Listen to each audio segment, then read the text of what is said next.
సంఘం ఎంపీడీఓ కార్యాలయం వద్ద తలుపురుపాడు గ్రామ మాజీ సర్పంచ్ కరీముల్లా పలువురు గ్రామస్తులతో కలిసి ఆందోళన చేపట్టారు.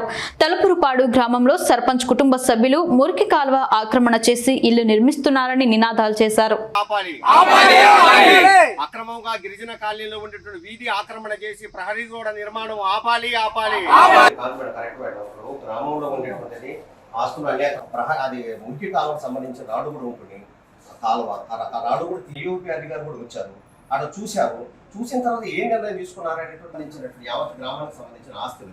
మరి దాన్ని ఒక గ్రామ సర్పంచ్ అనేటువంటి వాళ్ళు అన్యక్రాంతం చేసి ఏం తల్లి వాళ్ళ మీద ఏం నిర్ణయం తీసుకున్నారు, వాళ్ళు అక్రమంగా కడుతున్నారా న్యాయబద్ధంగా కడుతున్నారా అనేటువంటిది వాళ్ళు ఏం నిర్ధారించారనేటువంటిది ప్రభుత్వం గతంలో కొనుగోలు చేసినటువంటిది ఇళ్ల స్థలాలు 4 ఎకరాల 70 సెంట్లు. అది దానికి అక్కడ ఒక్కొక్క ఇంటికి వచ్చేసి 3 సెంట్లు లెక్క వాళ్ళు ఇస్తున్నారు. అలాంటి ఇచ్చింది అది కొనుగోలు చేసినటువంటి భూమి దాన్ని డిజైన్ చేసి ఇచ్చుంటారు. అవి నేను అసత్యం చెప్పినా ఇంకొకరు అసత్యం చెప్పినా అక్కడ చెల్లుబాటు అది కాదు. రికార్డు అధికారి మీరు కాబట్టి మీరు తెలియజేసుకున్నాను. గ్రామ సర్పంచ్ అయినటువంటి వాళ్ళే గ్రామాల్లో ఉండేటువంటిది వనరులు ఆ ఆస్తులను కాపాడాల్సిన బాధ్యత వాళ్ళు ఎందుకు పెట్టుకొని వాళ్లే దుర్మార్గంగా అక్రమంగా కట్టడాలు కడతామంటే గ్రామస్తులు అందరూ కూడా ఆశ్చర్యపోతూ ఇవంతా కూడా గమనిస్తున్నారు.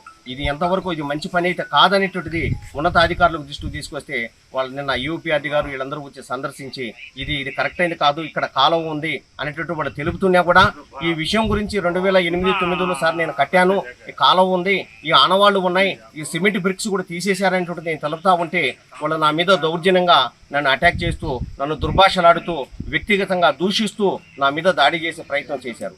తక్షణమే సంబంధిత మండల ఎస్ఐ గారికి నేను ఫిర్యాదు చేయడం జరిగింది. ఎస్ఐ గారు తక్షణమే స్పందించి అక్కడ ఎలాంటి సంఘటనలు జరగకుండా అక్కడ ఉండేటువంటి వాళ్ళందరూ కూడా ఆపి వాళ్ళు న్యాయం చేసే దానికి ప్రయత్నం వాళ్ళు చేశారు.